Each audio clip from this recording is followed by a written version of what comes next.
നമ്മളുടെ പൂർവികർക്ക് വേണ്ടി അന്നേ ദിവസവും അതിൻ്റെ തലേ ദിവസവും അന്ന് രാത്രിയും വ്രതാനുഷ്ഠാനം എടുത്തുകൊണ്ട് നമ്മൾ ബലിയിട്ടാൽ നമ്മളുടെക്കും നമ്മുടെ സന്താനങ്ങൾക്കും എല്ലാവിധ ഐശ്വര്യങ്ങളും ഉണ്ടാകും.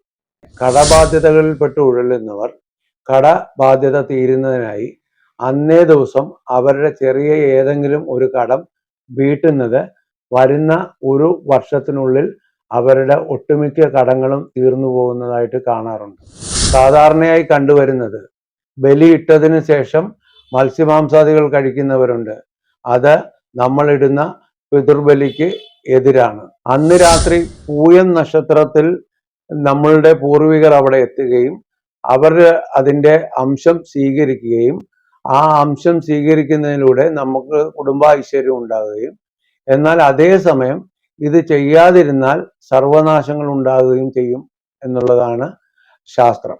അംഗവൈകല്യം സംഭവിച്ചവർ, മാരകമായ രോഗം ബാധിച്ച് അവശസ്ഥിതിയിലുള്ളവർ എന്നിവർ ബലിയിടാൻ പാടുള്ളതല്ല.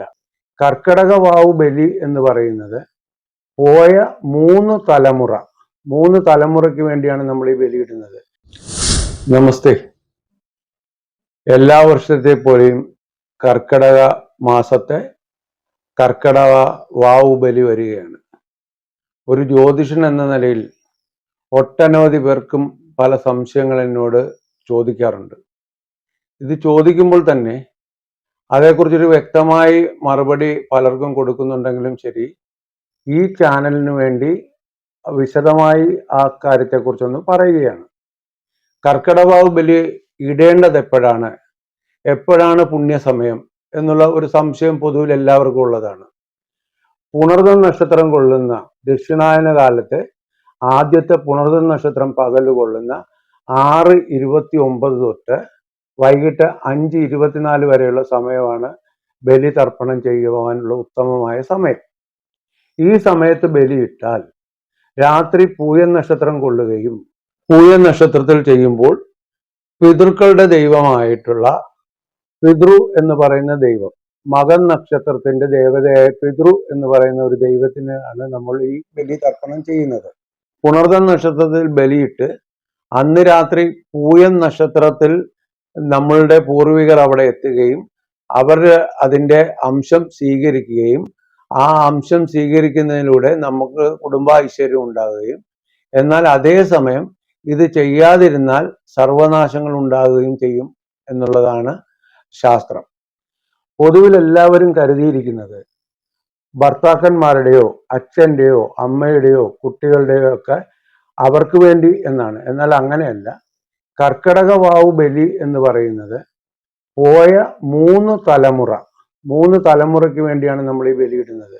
ബലി തർപ്പണം നടത്തുമ്പോൾ കാണാറുണ്ട് 3 ഉരുളച്ചോറ്, 3 ദർഭ, അങ്ങനെ 3 വെച്ചാണ് വെക്കുന്നത്.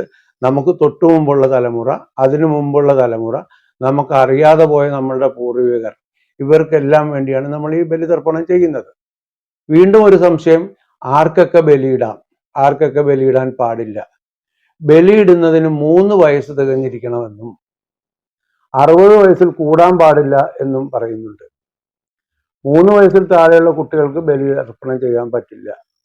അതുപോലെ തന്നെ 60 വയസ്സിന് ശേഷമുള്ളവരും ബലിയിടൽ കർമ്മത്തിൽ നിന്ന് ഒഴിവായി നിൽക്കേണ്ടതാണ്. 3 വയസ്സിൽ താഴെയുള്ള കുട്ടികൾക്ക് ബലികർമ്മത്തെക്കുറിച്ച് അറിയില്ല എന്നും 60 വയസ്സ് കഴിഞ്ഞാൽ തൻ്റെ എല്ലാ ആഗ്രഹങ്ങളും അടക്കി ജീവിക്കേണ്ട ഒരു കാലം വരുമ്പോൾ അവരുടെ മക്കളോ കൊച്ചുമക്കളോ ചെയ്യുന്ന കർമ്മങ്ങളിൽ നിന്ന് തന്നെ അവർക്ക് അതിൻ്റെതായ ഫലം കിട്ടും. അതിനാൽ 3-നും 60-നും വയസ്സിനിടയ്ക്കുള്ളവർ മാത്രമേ ബലിയിടാവൂ.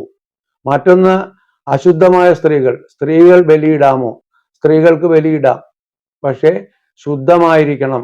ശുദ്ധമായിട്ട് മാത്രമേ അവിടെ പോയി ബലിയിടാവൂ. അല്ലാത്ത പക്ഷം ആരെങ്കിലും പോയി നമ്മുടെ പൂർവികർക്ക് വേണ്ടി ക്ഷേത്രങ്ങളിൽ കൂട്ടു നമസ്കാരം, ഒറ്റ നമസ്കാരം എന്നൊക്കെ പറഞ്ഞിട്ടുള്ള വഴിപാടുകൾ, തിലഹോമം എന്നിവ മാത്രം ചെയ്താൽ മതി. അംഗവൈകല്യമുള്ളവർ ബലികർമ്മം ഇടാൻ അനുശാസിക്കുന്നില്ല ശാസ്ത്രം. അംഗവൈകല്യം സംഭവിച്ചവർ, മാരകമായ രോഗം ബാധിച്ച് അവശസ്ഥിതിയിലുള്ളവർ എന്നിവർ ബലിയിടാൻ പാടുള്ളതല്ല. രോഗബാധിതരെയും അംഗവൈകല്യമുള്ളവരെയും ബലികർമ്മത്തിൽ നിന്ന് ഒഴിവാക്കുന്നതല്ല, അവർക്ക് നമ്മളുടെ ഭവനങ്ങളിൽ തന്നെ ബലിതർപ്പണം ചെയ്യുന്നത് നല്ലതാണ്. മറിച്ച് അവരുടെ ബലിതർപ്പണം തീർത്ഥസ്നാനങ്ങളിൽ തന്നെ വേണം എന്ന് നിർബന്ധമില്ല എന്നുള്ളതാണ്. കർക്കിടകവാവ് ബലിയുടെ വ്രതാനുഷ്ഠാനം തലേദിവസം ആരംഭിച്ച് ബലിയിട്ടതിനു ശേഷം അന്നത്തെ രാത്രി കൂടെ കഴിഞ്ഞാൽ മാത്രമേ വ്രതം മുറിക്കാവൂ. സാധാരണയായി കണ്ടുവരുന്നത് ബലിയിട്ടതിനു ശേഷം മത്സ്യമാംസാദികൾ കഴിക്കുന്നവരുണ്ട്. അത് നമ്മളിടുന്ന പിതൃബലിക്ക് എതിരാണ്. പുലയുള്ളവർ, ബാലായ്മയുള്ളവർ എന്നിവർ ബലികർമ്മത്തിൽ നിന്ന് ഒഴിവായി നിൽക്കണം.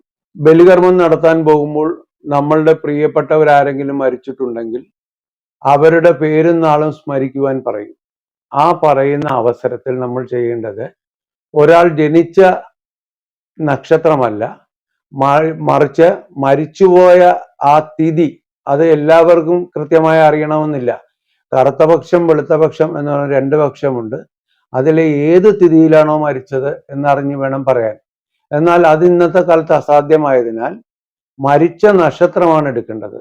നമ്മളുടെ പിതാവാണ് നഷ്ടപ്പെട്ടെങ്കിൽ പിതാവിന്റെ പേര് സ്മരണയിൽ വരുത്തി പിതാവ് മരിച്ച നക്ഷത്രം, മാതാവ് മരിച്ച നക്ഷത്രം എന്നിവ എടുക്കണം. അതാണ് അതിൻ്റെതായ ഒരു രീതി. ബലികർമ്മം നടത്തേണ്ടതിൻ്റെ ആവശ്യം, നമ്മൾ ഒട്ടനവധി പൂജകളും വഴിപാടുകളും പ്രാർത്ഥനകളും ആഘോഷങ്ങളും ആചാരങ്ങളും ഒക്കെ ചെയ്യുമ്പോൾ നമുക്ക് മുമ്പേ പോയവർക്ക് ശാന്തിയും സമാധാനവും കിട്ടുവാൻ വേണ്ടി പിതൃദേവതയെ പ്രസാദിപ്പിച്ച് നമ്മളുടെ പൂർവികർക്ക് സന്തോഷവും സമാധാനവും കൊടുത്താൽ മാത്രമേ നമ്മുടെ എല്ലാ കർമ്മങ്ങളും ചെയ്യുന്നതിനുള്ള ദൈവാധീനം ഉണ്ടാകൂ എന്ന് പറയപ്പെടുന്നു. കർക്കിടകവാവ് ദിവസം വീടുകളിൽ ബലിതർപ്പണം നടത്താൻ പാടില്ല. മറിച്ച് തീർത്ഥസ്നാനങ്ങളിൽ പോയി വേണം ബലിയിടേണ്ടത്.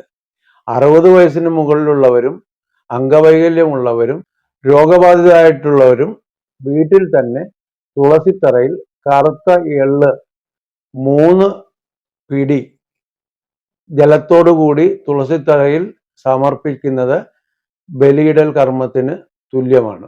കർക്കിടകവാവ് ദിവസം ദാനധർമാദികൾ നടത്തുന്നതും പുണ്യകർമ്മങ്ങൾ ചെയ്യുന്നതിനും സാധാരണ ദിവസങ്ങളെക്കാൾ ഏറ്റവും ഗുണകരമാണെന്നും അതുപോലെ തന്നെ കടബാധ്യതകളിൽപ്പെട്ട് ഉഴലുന്നവർ കടബാധ്യത തീരുന്നതിനായി അന്നേ ദിവസം അവരുടെ ചെറിയ ഏതെങ്കിലും ഒരു കടം വീട്ടുന്നത് വരുന്ന ഒരു വർഷത്തിനുള്ളിൽ അവരുടെ ഒട്ടുമിക്ക കടങ്ങളും തീർന്നു പോകുന്നതായിട്ട് കാണാറുണ്ട്. അന്നേ ദിവസം ബലി സംബന്ധമായ പൂജകൾ, തിലഹവനങ്ങൾ മുതലായവ ചെയ്യുന്നതും മറ്റു പൂജകൾ, വഴിപാടുകൾ എല്ലാം ഒഴിവാക്കി നിർത്തുന്നതും വിവാഹം അതുപോലുള്ള കാര്യങ്ങളിൽ നിന്ന് മാറി നിൽക്കേണ്ടതും അന്നേ ദിവസം അത് നടത്താതിരിക്കേണ്ടതും ആണ്. ഇന്ത്യയിൽ ഒട്ടനവധി സ്ഥലങ്ങളുണ്ടെങ്കിലും കേരളത്തിലാണ് ബലികർമ്മം ഏറ്റവും ശ്രേയസ്കരമായി നടക്കുന്നത്. രാമായണത്തിലും മഹാഭാരതത്തിലും പോലും കേരളത്തെക്കുറിച്ച് പറഞ്ഞിട്ടുണ്ട്. അത് ചേരപദ എന്ന പറയുന്ന ഒരു പേരിലാണ് രാമായണത്തിലും മഹാഭാരതത്തിലും കേരളത്തെക്കുറിച്ച് പറഞ്ഞിട്ടുള്ളത്.